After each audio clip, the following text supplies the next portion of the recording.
Welcome back, everybody. This is episode 3, and we are in for a ride today. Audie, how are you?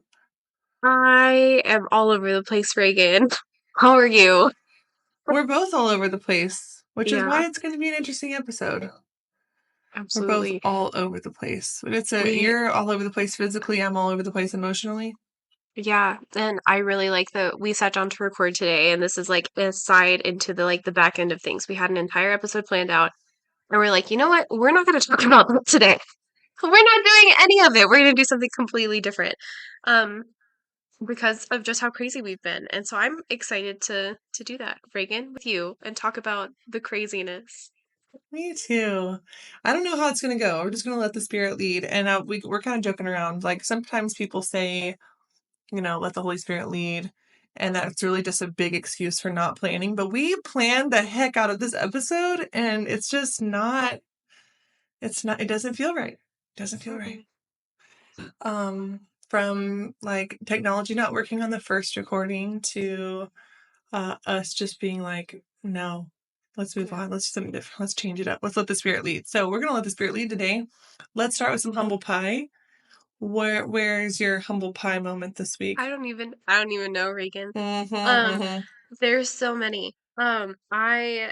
I went to the we went to the zoo on Thursday. And it was so much fun. My sister had gotten us a zoo membership for the year. And I didn't activate it until this month because I've been postpartum and I was like, we're not gonna go to the zoo. So anyway, I'm so excited we get to go to the zoo. Lily loves going, and so we went again for the first time. We used the membership, it feels all nice. And then we went, and then we came home. We were only there for about like 45 minutes to an hour because we went after Lily's nap and the zoo was about to close. And so we're here, we get home, and my husband, my lovely husband, had ordered me Birkenstocks for Mother's Day. And they got here like right after. So I try on the Birkenstocks and I notice I'm like, they feel a little like tight. And I was like, what? It's my size. I'm not sure why they feel tight. So anyway, I take them off. My feet are swollen. I'm like, why are my feet swollen? Um, I went and walked like 45 minutes after having like over that last week of, I'm sure you guys have heard it on the podcast. I've had one heck of a hormonal fluctuation. And so I was in the sun. I was moving a lot. I was pushing the stroller with like one hand and like holding onto the toddler with the other and everything. And so my muscle, like my body was just like, hey, we're not okay over here.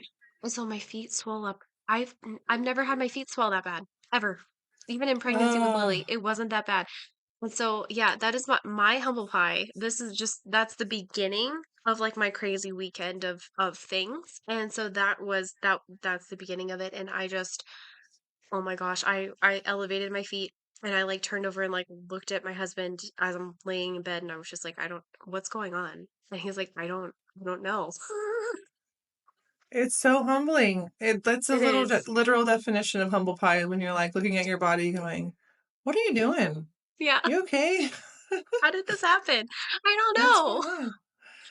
Oh, Ah, postpartum and pregnancy is such a wild ride too, because I it could be know. so many different things. Oh, I'm trying to think of which humble pie to share with you because there were so many. We were going to record a few days ago, and so I had like a sad humble pie and a funny humble pie, and now those are gone from my brain, and I've just had like Uh-oh. the hardest weekend of my marriage ever. And so Yeah. my humble pie, I think I just want to say that like I've done so much work, I've grown so much, and I just biff it sometimes. Like I just Hmm. I just blunder it all up and feel like the worst mom and the worst wife in the world sometimes. And that's where that's I hit a lot of those moments this week. A lot. Yeah. Um like there was at one point where I was like ma my little baby choked out in the yard. Like we were out laying in the yard. Oh She no. like got some grass or something and choked, and it really scared me. She was choking and choking, and so I'm like doing the upside down Heimlich thing on her to get this Yeah. out. And my 10-year-old is laughing. Uh-oh. And like I ignored it and I ignored it, and then like 30 seconds go by and I'm in an emergency situation and she laughs again. And I'm like, "What you talking about?" Like and so she like runs inside and she's terrified, and I'm over here trying to save the baby from get a breath of life in here. And um all of that is totally fine. She did not know that it was an emergency. We talked about it, whatever. But here's the freaking fall that I made is that then I'm venting to my husband about it, and my daughter hears me, and she feels Mm, like our trust is just and that for me was like the I was like the on like the as low as I could feel. I was like, Lord, Lord, like I need to see some that I have some good quality right now because I feel like the worst friend, the worst mother, like, oh, it was the yeah. hardest. Like so many good things, but that was like I wasn't even talking bad about her, but I wasn't being super gentle about it either. So Mhm. oh, it was just bad. I was like, Roan, can you please go in Regan. there and just make Eleanor's heart better, please? And there we go. Mm. So I'm so sorry. That so stinks. I'm that person. I always have been. Whenever there's an uncomfortable or sad situation, I will laugh because that's my thing. It's like oh no, she's dying. What do I do? And so I like empathize. Like if that's the way that they were going, Eleanor was going. I'm like, oh yeah, girl. Like I get you. Like it's just a response. But yeah, no, I I like Reagan, um, our oldest has reached that age where she's starting to understand too. So like I used to be able to just talk about her in front of her and it's completely fine. But mm-hmm. then she starts to notice, and so I empathize because I'm realizing I'm like, oh, we're gonna have to start doing this in a different way because you get it, you get what we're saying. Oh, but oh, you poor thing, you really have had a rough That weekend. yeah, that was like the top of the week. Gosh, That was the highlight of the week. wow. Oh, Mm, but again, I just think it's so um I talked to a friend this morning who has been kind of isolating herself a little bit, pregnancy and postpartum. mm-hmm, And I just called her this morning. We got to connect. It was such a blessing. And I think she needed to know that I am not a perfect person because I've mm-hmm, coached her before. We've been friends for a long time. I think she forgot, like in her sadness, in her hard season, mm-hmm. she forgot that like I have sadness and hard seasons, and so she was just kind of isolating. And I don't know. I think that's just so normal for us to do, but Mhm, um, like even though we're coaches, even though a lot of our listeners are have already gone through counseling or coaching, or they've done both, or they're in coaching right now, whatever it is, like it doesn't mean you're perfect. It just no, means not like at all. God is taking you to um, that next opportunity for discomfort, which kind of squeezes us into this new version of ourselves, this new level of growth. I And agree. that's really like the part of this conversation today that where I was feeling called to take this was really to that. Was like Mhm, w- w- we not the mindset crap of like turn your negative into a positive. No. Not the yeah. like I love waking up, but no, I'm not saying like to be positive about ugly things. What I'm saying is that instead of looking at our growth like a linear journey of I used to fail and now I don't. What if we Right? look at it like, right? I mean, isn't that silly? But we do that. Don't we do Yeah, that? yeah. So I guess my like overarching start, just to like give you a big fat softball here, like to whack, is like, um, how can we start to look at life and look at the problems and the hardships of life as almost like a contraction before birth. You have this tight Mhm. squeeze, you have this pain, this discomfort, and you're like, whoa, new life. But there's no way you'd ever have new life and you'd go through the pains of pregnancy, the pains of labor, Yeah. if you didn't get so uncomfortable that you're like, get this thing out of me, we got to move on. So I just see this over and over and over in our whole life is these little moments of discomfort that squeeze us into this Mhm. next version of ourselves. What are your Yeah. thoughts? No, I completely agree. I think it's so interesting. My husband and I, we've been through a handful of things over this last, like, since the beginning of this year, just like bigger things that have some would be traumas, considered traumas, and each one of those I would say is like that contraction where it's like, okay, we have to figure out, are we going to work at this together? Are we going to suppress these emotions? Like, what are we going to do? And my husband and I have made significant growth this year over the last like 5 months because we've been after like years of not being in that place, we've been finally in that place where we can take that and then go to the next level where that contraction, like it still hurts, but we're like equipped to deal with it. Like we've got counter pressure, like everything else is kind of like going along where it's like, okay, that's going to make it easier. And it definitely doesn't say, it definitely doesn't mean that it's hard. Like literally just this weekend, he lost a dear beloved uncle and in a tragic accident. Like it Oh, rocked us, and we found out about it. We were leaving church, text message came in, and he just was like, we need to go." And I was like, "You don't want to wait until the song's over?" He just looks at me, he's like, "No." And so we had left, and it was in that moment where the two of us were just kind of in the car where we were able to just be there together. And that was that moment of like, okay, the squeeze is beginning. Like this is the top of the uh-huh. squeeze, and like how are we gonna manage this squeeze? And Reagan, I'm not gonna go into details, but like we communicated so well. Very much on top of like, I need this, I feel this, I don't know what I'm feeling, back and forth, and it was absolutely beautiful. But that whole that whole mess, it applies in our past as well, and like we could have gone through something much smaller and handled it much worse, but that's that growth that we're talking about. Is like just those little tools help us to be able to handle all the things over and over and over, because the squeeze never stops. Like completely right, there's going to be another squeeze and another squeeze and another squeeze.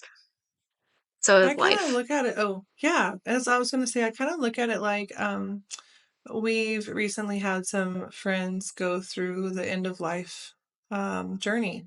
Hmm. And that in that time where there's all this time on the deathbed for a lot of people, not all of us, but for a lot of people, there's time in bed before you die that is this like deep interior work. Yeah. And, if you've ever read any books by hospice workers or nurses or end of life care people, there's just so much information about the spiritual, emotional, mental, like the work that's going on at that time when it looks Yeah. like they're just lying there. Hmm. And so to me, it's like, okay, Reagan, do you want to like just rely on the mercy of God, which is ever, ever enduring, and but let him just like try to get it all done at the very last days of your life? Yeah. Or do you want to maybe do some of those discomfort moments and squeezes and interior work along the way so that you can enjoy the fruit and so that your kids and the people in your life can enjoy the fruit of your growth. We could just wait Absolutely. until our deathbed and rely on the mercy of God to get us all the way there to that transformation before we die. Hope that's if we get to die in bed and not like by a tragedy. Yeah. But in my mind, I'm like, I wrote this in my college journal when I was like traveling to Spain, and I literally wrote down like, well, so you're like young ideas. It's so funny, but this has stuck with me. Like I will always want to be growing. I will Hmm. always want to be growing, and so I was writing down like, so I want a partner who has that same mindset. Yeah. But this is kind of what you're saying. Like there's always going to be discomfort. There are always going to be bumps along the road, and we can the mindset work is not to make all of them happy and joyful and be like, this isn't a Yeah. problem. We love whenever our relatives pass away. No, this is horrible. But Sorry. Yeah. what can I do? I mean, it's a joke. Yeah, it's a joke. I'm It's sorry. I was so like, good. do I laugh So since it's good. your family member? Set me up. I'm sorry. No, but it's so true. No, but it's so true. That's what I've reconnected with a couple of friends recently that like you're giving me the same example as with your friend, where it's kind of like they're like, "Oh, you're not perfect." And it's like, "No. Like that's not a I'm not rejoicing in this. Like this is not something that's making me happy. Like why would this make me happy? Like no. This would not make me happy." Yeah, Like I this journey of saying yes to transformation is a yeah. lifelong journey, Mhm. but I lose sight of this constantly. I really go back to that like linear idea of growth where I shouldn't struggle with today what I struggled with last year. And that is just Mm, so silly. Even we've talked about this before, but the Montessori method of education being a right. spiral. Oh, just whacked my I just whacked my microphone with my spiral hand. Um, Looking at growth, like we're spiraling towards who God made us to be. We're spiraling towards being more like Christ. And so we're going to come around to this side of the spiral and deal with uh, anger, deal with emotions, deal with whatever. And then we're going to come back around, and guess what? It's going to hit again and be refined Yeah. and purified, and again and again. And when we're I think this is a part of a lot of my clients are like, I'm 55. I shouldn't be working on this right now. This is so embarrassing. I'm 65 and I'm just now figuring out my self-worth. Really? And I'm like, that like, can we just pause and see the grace that we have awareness today, whatever age we are, Mhm. knowing that we're going to have a new level of awareness next year, all the Yeah. way until our deathbed? Mhm. And instead of looking at it like, oh my gosh, I'm a failure for not figuring it out until I'm 55, 65, I Mhm. plan on figuring stuff out when I'm on my, like, to the last day.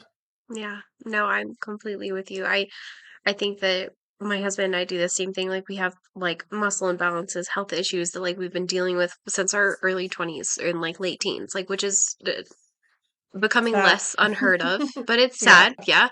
And we've realized that there's a bunch of environmental factors. There's a bunch of like health, like eating wise factors. Like just our bodies are not geared up for this modern world, you could say. And so we've had that conversation where my husband's found a couple of things that are really working for him recently. He's like, it took me until I was 30 to find these. He was like, why couldn't I have found those when I was 20 and I started having these problems? And that's the mindset that like he and I have both been able to work on where it's just like, well, praise God we found it now. Like praise God we found it while the kids are young and we've got these other things that we can work on so our bodies are good and strong for like the duration of our lives. But there's gonna be a new season, a new call, like I don't know. I don't know what your kitchen routine looks like, but like mine changes every like 3 to 4 months. And so it's kind of like the same thing where it's like there's no once and for all satisfactory, like, this is the routine that's going to work for the rest of my life. It's going to change and it's going to continue to change. And that's the beauty of it. And I think that we're kind of like sold this lie that it's a one size fits all, or like if this works for you, it has to work for someone else. Or if this works for you at one point, then it has to stay working for you at one point. But imagine using the same tools you had with one kid and now you have like seven kids. Like it doesn't work the same way. They don't all go to the same school. They don't all eat the same thing. You can't feed your baby who's only drinking milk food. Like there's just like a whole aspect of that that we completely miss. But I digress. No, that's really, I, I know this. I know this in my bones, but it's Mhm. so ingrained in our, I think, humanity and then also our culture. But I don't just want to blame the culture. I think part of this is just humankind likes to kind of get duped and do a lot of self-hatred and self-blame. And I Yeah. don't know where who's whispering that in our ears. Yeah. But I mean, that's a real if we could stop looking at like holiness is growing and never failing, and failure is Mhm. sin. And if we could start looking at actually self-hate is sin. Actually, Yeah. beating yourself up like this is the devil's way of getting you to be less holy. Like, Mhm. could we maybe start rearing up our fists and our muscles and our shields to that type of language that doesn't Yeah. allow us to fail and to need a savior instead of just beating ourselves up every time we do fail? Yeah. Wow. That's so good though. But that's exactly the way we look at it. Holiness is never failing. But I mean, like, look at all the saints. Every single one of them. They Yeah. all failed, and it led them to sainthood. So, Yeah. Every person who we revere in this society failed more than the rest of us to get there. yeah. Every person. Even just like a sports athlete, like thinking about like Michael Jordan, like he failed more in order to become who he became in the end. Yeah. Like that, like he had to miss more shots and Yeah. um, fail and lose and try again and try. His failures are probably 10 times the average NBA player. And Yeah. so, like, I don't know, just thinking about whatever you're doing, if you're in sales, if you're motherhood, if you're in grandma, if you're being a super grandma, whatever you're doing right now, Yeah. fail, fail, fail, fail. Like, bring those humble pies. Yeah. Um, Absolutely. Fail and that and reparation, that's something I've realized this weekend, just like it's been a roller coaster. And I've shown up to my toddler in ways I don't want to show up to her. And every single time, every single time I lose my patience or I'm frustrated or whatever it is, immediately or within an hour or so of figuring out what had happened, I'm gonna apologize. Like she's almost 3 years old. And I don't like, there's no weakness, there's no nothing there, but I'm repairing that because I am failing. And I think that's the piece that we're also, that like we commonly miss. It's like, I'm a failure. So instead of apologizing and becoming better and working through it, I'm just gonna like berate myself, like, wow, you're a piece of bad mom. Like, it's like, okay, we can either do that or we can make it productive. well, that's the fruit, right? You can test you can test all the things that we've been coaching on, all the things that we're just like challenging ourselves and our listeners on, test them by their fruit. And Mm-hmm. if you berate yourself about your motherhood, does that tend to lead you to be a better mom or a worse mom? Worse every time. And Yeah. I mean, I worked on this week with a 12-year-old girl. I've talked about her before in here. And she was having some thoughts that were in her mind not holy. Mm-hmm. I'm having some thoughts, right? And so I'm like, okay, what if we just like stop pressuring ourselves to not have those thoughts? What if we just admit like this is a part of humanity? This is a part of growing up. This is a normal thing that happens to preteens. What if we stop saying you sinned when you have this thought? And she said, it will get worse. And if it gets worse, and this is what adults tell me too, by the way. I'm like, I had a 35-year-old man tell me this last week also. It will get worse, Reagan. If I don't shut it down and beat myself up about it, it's going to get bigger. And you know what I'm gonna do? I'm gonna like take action. I'm gonna start sinning. I'm gonna start doing it. And I'm like, you sure? Are you sure? Yeah. What if? What if suppressing it and beating it up and trying to make it small and go away and make your thought into a sin and making yourself feel like you've lost the battle every time you just have a thought come in your head? What if that is actually making you closer to sin and closer to taking action Yeah. that you don't want to take? Your behaviors are starting to match because you've bottled it. Yeah. So the Yeah. opposite of that, what if you feel it and go, oh, okay, it's gone. Like, Yeah. No, I don't, that's does that so make true. sense? Am I pulling it together? Yeah, no, it makes so much sense. Like I've been explaining with my toddler, like I've been losing my patience and I've been very short fused, and that really relates for me because I'm like I am realizing I'm having this connection literally right now, live on the air. I'm having this connection that's exactly what I'm doing when I am frustrated or I lose my temper. And I'm like, oh, you're such a bad mom, or she's gonna have these problems down the road, or blah blah blah blah. Where I need to just like reel that in a little bit more than I have been, and be like, oh, we can just go and apologize. Like the apology has been making its way there, but I've been doing, I think, a little bit of both, a little bit of both. But yeah, I didn't Mhm. recognize that until you had just said that. Which is, I'm like, thanks for coaching me. It was Yeah. really good. Oh, dude, I'm really relaxing. I'm calling you dude.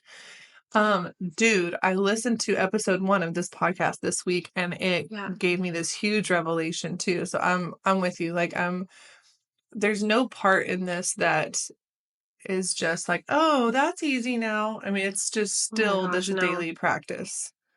Yeah, Whew. But absolutely. you're right about the reparation. The reparation's huge. Yeah, absolutely. Did you have anything you wanted to share from your weekend experience? I thought I was gonna share it. Now I'm trying to decide. I'm like, should we share it? Let me try to start that, and if it let's see how that unfolds and Sure. and connects. Um, yeah. So this weekend, um, like I said, I listened to episode 1 of this podcast, and I heard me say to my niche, I said, my niche can't answer that yet, Audie. My niche needs to say, pay attention to when you're hitting the wall, like when you're burning out, when you're raising your voice, when you're like collapsing, when you're resentful, talking smack about somebody, whatever it is. When you start taking that action that looks like sin, that is when you need to pause and start going back and find 25 steps ago. What started happening? What was the crescendo that got me to this point? Mhm. Because my niche and myself, I like to miss all of those emotional cues of what was going on, and also self blame. You know, Mhm. self blame. Not everybody's a self blamer. A lot of people point the finger first. I tend to point the finger at myself and take the blame very subtly, or in a way that I didn't even know I was doing. And that's what I Yeah. caught this week for me was for like a year, I have been paying attention to my attachment style to my husband. So not to go into like psychology terms here, but just in general, you usually have a spouse who's a little more needy and one who is a little more like independent. And Mhm. I tend to lean towards more the needy one, and my husband's more independent. And I've been this way my whole life. And it's not just my husband, it was, boyfriends before, and it's my mom, and trying to attach and not feeling that secure attachment. So I've been Mhm. doing that work in my own life. And every time that I feel neglected or rejected by my husband, instead of feeling it, noticing it, feeling it, and bringing it to him, like, hey, I've been going, that's probably me and my anxious attachment style. That's probably work I need to do. So I noticed, oh, I feel rejected, paying attention to it, and I'm looking, how can I take responsibility for this emotion instead of making my husband take responsibility for my emotions? Mhm. That's all very mature. That's all good. But I've been doing that for like a year. And in the meantime, we've had lots of other things. Obviously, a very intense pregnancy and a baby. We're 5 months postpartum. And what I'm realizing in this postpartum season, because again, having a baby, I think I could have avoided this my whole life if we just kept our two big kids. But now having a baby, it's created discomfort for us. We're stretched a little Mhm. thinner and we're squeezed a little more, and it's popping up. It's revealing all of these little um, places where we're a bit impoverished. And Mhm. so for me, this boom, boom, it's been showing me that I'm still struggling with that attachment with my spouse, being a little too needy. And so going in and doing that work, what I realize is that some of it was me, but actually a lot of it is truly my husband being I don't like, oh, we're good. We're good now. Like, we're very happily married. But truly, I was needing because I was deprived and not because I was Mhm. just needing. And Mm, so, yeah. yeah, does that make sense? Yeah, that makes total sense. That reminds me of like literally just this weekend with my husband. Like we've I guess another humble pie, my arms.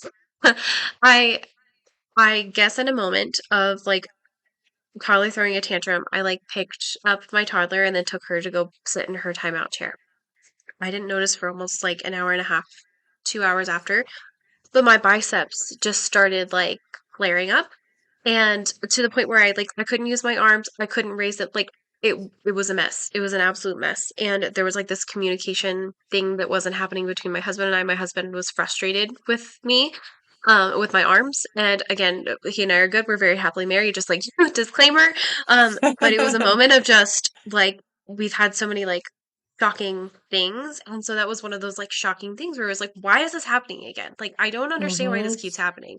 Um, so I'm like crying. I can't get my shirt off. He like helps take my shirt off and everything. And I just like I go take a shower, I like get dressed and I lay in bed and we're having this conversation of like just like meeting each other where we're at, where I was like trying to internalize that same thing, Reagan, where I was just like this has to be something I'm doing. Like this has to be like something I'm just not realizing or whatever. And I'm 2.5 months postpartum. My body's we're coming back around to like functioning like a non-pregnant woman. Mm-hmm. Mm-hmm. And that's where it's at. And I told my husband, like, I'm not going to give this explicit words, but like, he and I, like, had the conversation where it was, if I understand that this is not ideal, not ideal for me either, but I need you to be here for me. And I've been here for you in like these other time, and you're making me feel like really bad if you're frustrated Mm-hmm. with me.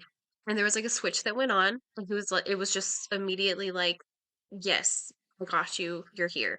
And then we were able to Mhm. do the same thing.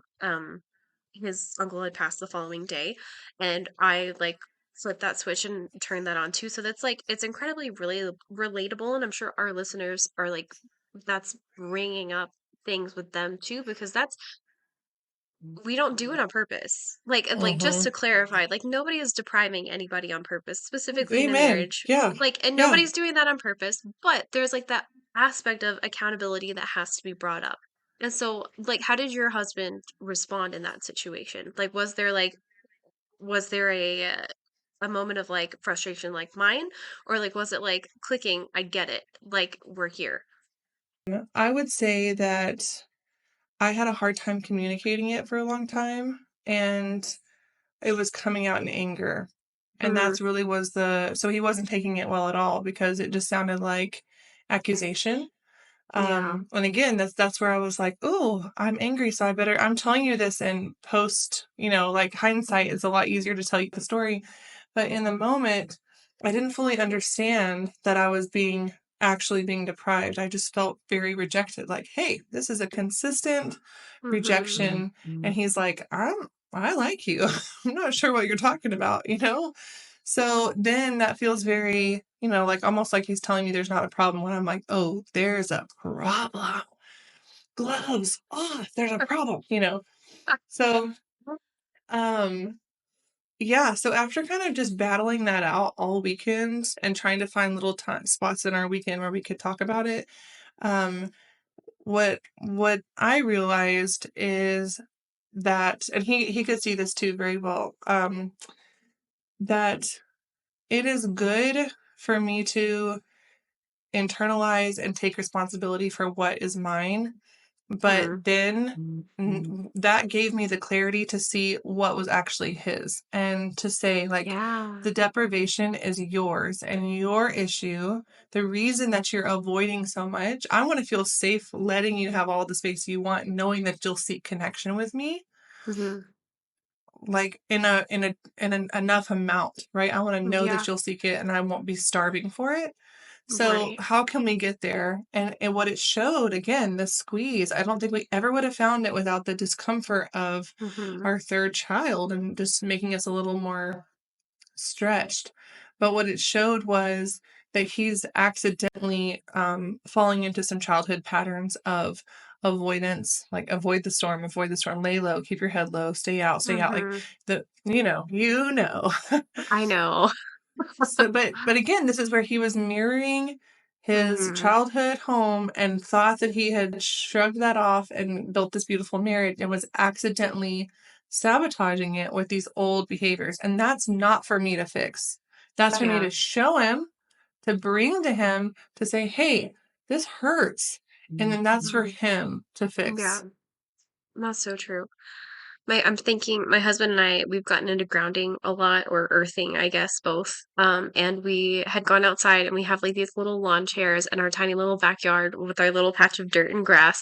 And we just go out there, we have like our feet on the ground, bare feet on the ground, and we just like we had like 30 minutes to like talk and connect, which I can't remember the last time we did that. But we just really had a conversation where both of us, it was so good. Both of us were able to bring up these things that had been happening that we weren't satisfied with the other person. And I'm sure changing the frequency of our bodies had a lot to do with A like lot. being able to have a good conversation. But it was so good because we were able to just sit and talk to each other. And like I expressed, I was like, I feel like you are going like like you're pouring yourself into too much in this one area, and these other ones are deprived. And he was like, but we have X, Y, or Z, whatever happening over here. And I'm like, okay, well, that is great. But like, you've used this analogy a billion times where like a health or fitness coach will be like, you need to dive all in on these workouts. You need to go to the gym every single day. You need to only eat like these two types of like food or whatever it is. And then you like all of your other arenas just like start to like dissipate and your marriage struggles and you never see your kids and you're not sleeping. And I told him, I was like, that's kind of like where we're at. So it was really awesome to be able to like hold that up and share that frequency before we got to that place because I do the thing, Reagan. I am so quick tempered. Like it would not it if I waited a year or if I hadn't realized that for a year, the explosion, the explosion would be earth-shattering. It would be completely earth-shattering. I'm like, it takes me a week and then to get to that point of anger that you got to, which is a blessing and a curse both at the same time, Yeah. because then it's like, okay, well, maybe it doesn't take as long, but also like I gotta check myself because Mhm. sometimes it's actually me. Yeah. But it was so good to just show up to that place and just to just show. And I was like, Mhm. "Here, this is for you." And he was like, "Well, here, this is for you." And it was just like, "Okay." And we just sat there and like shared that. And it was really good. But gosh, I can't tell you how many times I let that tiny little fuse tiny little Just fuse go just so blow. quickly. Oh, so it was new and Oh, different for us. yeah.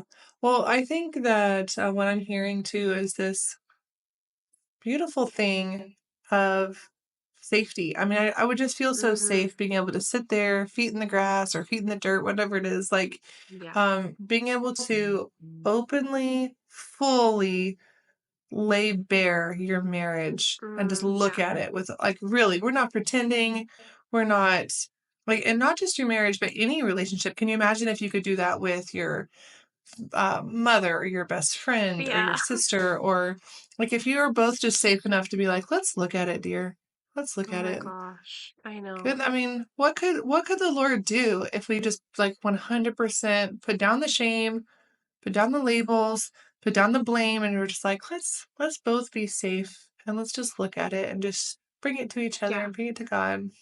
absolutely. It would be, and that's the contraction. I think that's the end of the contractions. We reach like a new level of safety.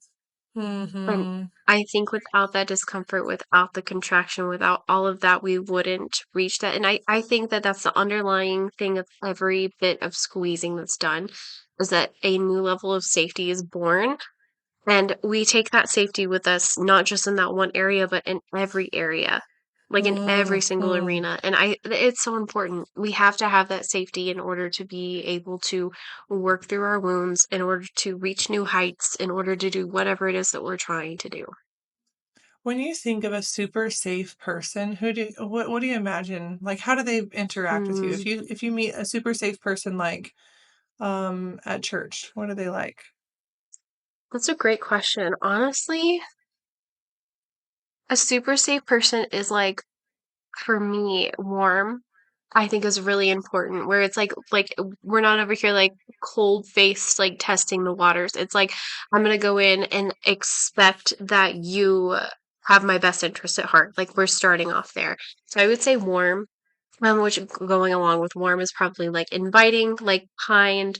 A safe person would also be somebody who's would talk to my kids as well. Like wouldn't just like address me or just address the kids, but like sees the whole.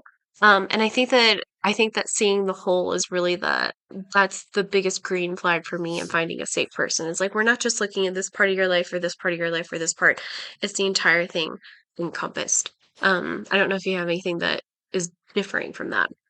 Yeah, you just said like this takes us to this new level of safety, and I'm Hmm. thinking, why would we do that? What do we want? And Yeah. for me, that new level of safety is it's like a buzzing feeling is the anxiety, and then the safety is like a hum. It takes the buzzing like whirring feeling to like a Hmm. and you That's feel so that true. when you meet someone who's in that state because you're right, they have capacity to look at you and your child. They have capacity to Hmm. see your tears and your smile. They're not worried about what you're thinking about them. They're just breathing. Yeah.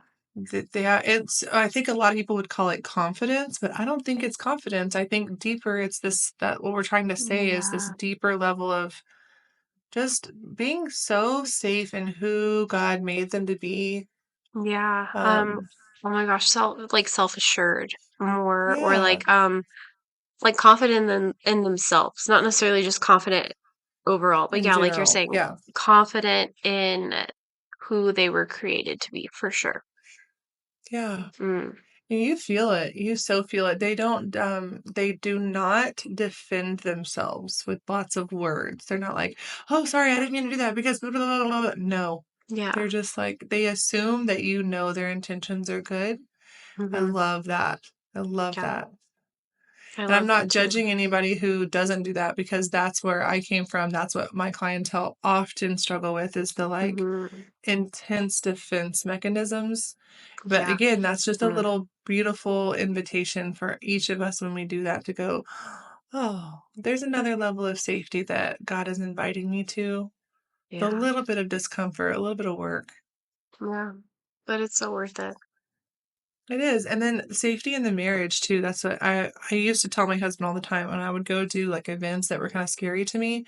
I would go and the people there that I was doing the events with did not have safety in their marriage. And I would tell Mhm. him this was 10, 12 years ago. I'm like, I cannot imagine me trying to be confident enough to go to this event with Mhm. a lack of safety at home Yeah. and not feeling like we're on the same page, we're really aligned at home. And these I women are being know. so strong and they're doing it. But also sometimes that's because they're doing the best with what they've been given. They can't do anything Mhm. else. But sometimes Yeah. it's because they didn't know. Like Yeah. right now with my husband, I felt very rocky this weekend, and I'm like, no. Instead of just saying I'm gonna do this without you, and I'm gonna go be boss lady, I would like to stop, press pause on recording this podcast, Audie, on Friday. And I Yeah. would like to go and have some blow ups with my husband and try to get back on the same page because if I feel safe in those main areas, then it really bleeds into how I Mhm. show up here. Yeah. No. Absolutely. And I think that that safety is key. I think that that safety is key because I feel like that safety, when it's mirrored in my relationship, it's also like mirroring how I feel about myself. Like, I think it's just Mm-hmm. a reflection of my inner safety as well. If I have that level of just showing up to my husband and being like, "Bro, I'm not liking this about you," and he's like, "Well, bro," he doesn't say bro. Um, "I'm not liking this about you," then it's like, okay, I can have that same conversation with me, and I can show up to Mm-hmm. myself the same way. That's good. That's I'm just to like be totally honest. I was feeling kind of just fussy at you. And we haven't Me? really had anything to be fussy about. Yeah, I was just feeling kind of like I'm like, hurt. what did I Yeah, do? we're airing this live. You ready? Um, Okay. so I was, and that again, that was like a, okay, what is that telling me? Because I don't have evidence of anything happening. Mhm. So I'm feeling this. So what is that telling me that I'm feeling? What am I seeing reflected in her? What am I projecting on her that I'm actually feeling inside? And it was Mm, totally exactly what you just said. I felt like my unsafe in my marriage and then unsafe with myself, less confident in myself because of that. mm. And Yeah. so just instead of avoiding that for a year, 2 years, 3 years, or blaming you for that, it's like Mhm. just pausing and going in and doing it.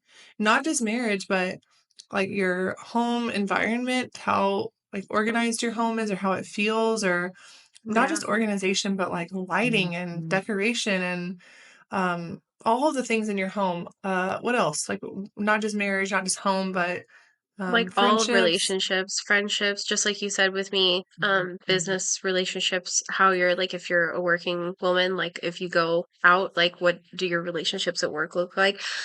Because I know there's so much comparison and competition with women that we bring that home too. I remember Mm. being out and working and doing all this stuff out with other women who weren't in the growth minded space. And geez, it's like kind of like that you have to exfoliate before you like come back in the house. It's just like I've got to get all of this off of me. But it sticks and it's sticky. Um, yeah, it shows like the reflection of like your home, reflection of I'll be Oh, your honest, over health. Yeah, your health. your health, how I am showing up this last month to like picking up the house and like reorganizing things and whatnot. I've lost that over this last like week or two. And I've had other things going on. Like there's a reason why, but Mm-hmm. I Missed had to have biceps. Miss Biceps. Where did they go? Um, I had to hold up that mirror and say, "Oh, so this is why." And like we're not gonna like shame, blame, or whatever. Um, it is what it is, and that's okay. And so I've just learned to be able to like show up with that. And my biceps are dying, and my hormones have been all over the place. My feet randomly were swollen. My hip is like out of whack today. That's the thing. It's like we started with feet, biceps, and then hip today. Um, it's just a mess, and like that's okay. But like being able to show up and be like, okay, this is a reflection of other things that are happening right now, and that's okay. Like that Uh-huh. acceptance and being able to move through that, I would say is definitely where you can see it. Like you said in your health, like how that's showing up, like how you're treating your body, how you're treating the people around you, how you're treating your environment. How you're treating your dog, your pets. I notice that too. If I get frustrated having my little fur ball up underneath me, I'm like, okay, let's take a step back. There's Yeah. something there. Yeah, what am I really experiencing that's making me snap at my precious little Mm, animal? yeah. The animal who's done Yeah. absolutely nothing wrong. And so again, like just to like tie a bow on all of this, to take it back to the beginning, Hmm. is like I believe that God is inviting us. He's knocking on the door and he's asking each season, like, I would like to renovate this part, Reagan. I would like to renovate this part of your life now. Hmm. Knock, knock, knock. Can you hear that? I would like to renovate another part of your life. And Yeah. we can avoid it and be like, no, that's failure. Mm, No, I'm too old to be having marital issues, or I'm too evolved to be having a home environment like organization issues. I'm a clean freak. yeah. Whatever it is, money issues, time, noticing like, oh my gosh, I'm 67 and I'm just now realizing that I'm impoverished with my time. I've Hmm. never really had freedom of time, and it's time for me to look at that. Whatever that is, just looking at each season of where is God wanting to renovate this week. Yeah. And honestly, we tried to record this podcast on a completely different topic, and he was just knock, knock, Yeah. knocking, like saying, I want to renovate this area so much so that my whole world blew up this weekend and for me to hear the message.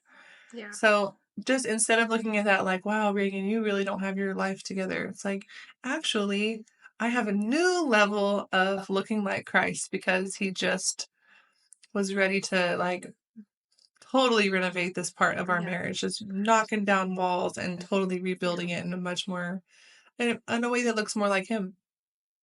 I want to leave everybody with a visual because I feel like this concept is good, but like sometimes it can still be hard to grasp. And so I want to leave this visual with everyone. Imagine you're in between like 12 to 16 years old and you have decorated or painted your room. It's like, it could be like 70s, 80s, 90s, early 2000s, however old it was. Do you want that interior to follow you into the home that you're living in right now? Do you want to have the same decorations and the same colors, the same paint, the same posters, whatever? I will tell you no. That's the answer. The answer is no. Um, Sunflower border? No thanks. the yeah, you don't want the everything you that evolves just like we evolve. And our mindset evolves and changes and we grow closer to Christ. And we don't want to have our 16-year-old interior of our room plastered all over us for the rest of our life. That's just not what we want to do. We have to grow, we have to change, we have to mature, we have to do more, do better. And this is that analogy of connecting exactly what you're talking about is we have to change and leave those old beliefs behind. We have to do the hard work and we have to peel off the wallpaper and we have to paint it and we have to throw away the posters, the Justin Bieber, the Jonas Brothers or whatever it is that we Oh, loved you're for showing so your age. long. You're so young. And I am, I'm sorry. Please don't And apologize. we have to tear them down and Yeah, realize it has to be replaced with something else. I can't tell you what it is, but I know that those posters aren't supposed to stay up for the rest of our lives. I love that analogy. I love that analogy. Like, let's do some growth. That was such a mic drop moment. And also, I don't know how to bring it into the analogy, but it's the posters and the old stuff, they're coming down anyway. Like the Mm, life is going to start tearing it down. The tape So, doesn't stay forever. The tacks fall yeah. out of the wall. Yeah. Yeah. I mean, life is going to start tearing you down. So, do you want to let God renovate Mm. it and do the work and be intentional and design it? Or do you just want to like let it just become this decrepit mess? And Mm. in each part of our That's life, our good. health, our mental health, our emotional health, our marriage, our friendships, like there are Mm. just parts that we need to go in and go, oh my gosh, I still have the Jonas Brothers up in here. I got to get this down. And it's peeling. It's falling down. Like Yeah, it's the not going to poster is stay like pretty. sunburnt. Like you can't Yeah, see their yeah. faces anymore. Like it's Whitewash. done. Yeah. I love that analogy. Um, yeah, so you said you have to get in there. You have to get, and I'm like, wait a minute. You do have to, but life is going to force you to anyway. So Mm. this is not a you have to, you do, but it's happening either way. How do Yeah. you want to do it? Like both ways are going to be hard. Which way do you want to go?